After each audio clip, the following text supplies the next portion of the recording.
আজকে কি কারণে এটা আমরা পালন করছি?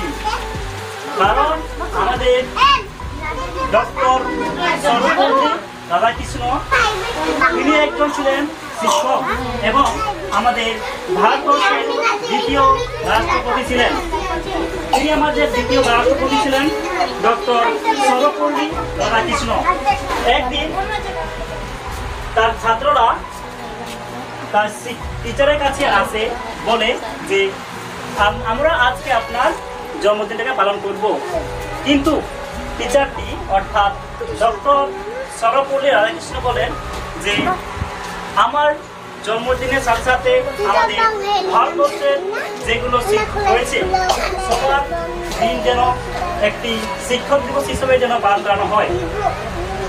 অর্থাৎ তিনি বলতে চেয়েছেন যে সকল শিক্ষককে তার জন্মদিনের উপলক্ষে শিক্ষক দিবস হিসেবে পালন করানো হোক।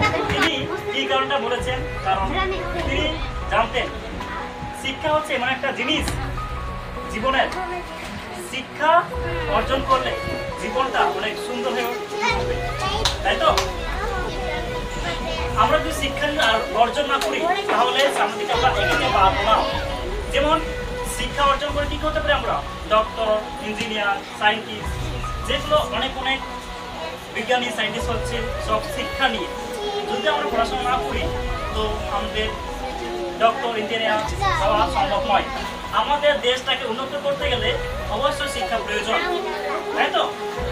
অবশ্যই শিক্ষা প্রয়োজন। শিক্ষা ছাড়া এই দুনিয়া অচল। শিক্ষক এবং স্টুডেন্টরা একটা ভালো সম্পর্ক যেন গড়ে ওঠে। আমাদেরকে একসঙ্গে ভালোভাবে থাকার জন্য এই শিক্ষক হিসাবে আমরা শিক্ষককে আমরা শ্রদ্ধা জানাবো। কারণ শিক্ষকরা এমন একটা জিনিস যে আমাদেরকে জীবনের নতুন আলো দেখাবে। শিক্ষা বলতে এটা নয় যে স্কুলে বা টিউশন পড়াচ্ছে ওটাই শিক্ষক। শিক্ষক হচ্ছে এমন একটা জিনিস যে শিক্ষা নতুন যে আমাকে শিখাচ্ছে, নতুন কিছু যে আমাকে শিখাচ্ছে সে হচ্ছে একজন শিক্ষক। যেমন আমাদের জীবনের প্রথম শিক্ষক হচ্ছে আমাদের মা বাবা। মনে করি যে ছোট হোক বা বড় হোক, যার কাছ থেকে আমি শিক্ষা অর্জন করছি সে হচ্ছে আমার শিক্ষক এবং সে শিক্ষক বলে আমি তাকে সম্মান বা শ্রদ্ধা করবো। এটা ভাবো না যে আমি অনেক বড় হয়ে গেছি, আমি অনেক পড়াশোনা করেছি, আমার ডিগ্রি হয়ে গেছে, যে আমার ছোট ছেলেকে আমি শ্রদ্ধা করবো না। সে যদি আমাকে একটা নতুন জিনিস বলে দেয় এবং আমি নতুন কিছু শিখি, ধরনের আমি একটা জিনিস জানি না, এই গ্রামে কি হচ্ছে আমি জানি না, সে একটা ছেলেকে আমার যদি বললো যে এই গ্রামে এটা হচ্ছে ওটা হচ্ছে, তার কাছ থেকে আমি কিছু শিখলাম, সে তোমার শিক্ষক, তাই না? এই কারণে যে আমাদেরকে শেখায় সে আমাদের শিক্ষক। বুঝতে পেরেছ? অর্থাৎ সকলকে আমরা একসঙ্গে থাকবো এবং মিলেমিশে থাকবো। বুঝতে পেরেছ? আমরা মিলেমিশে সবাই থাকলে আমরা দেশটাকে উন্নত করতে পারবো। বুঝতে পেরেছ? তো এখানে আমার বক্তব্য শেষ করছি। ধন্যবাদ সকলকে।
Aku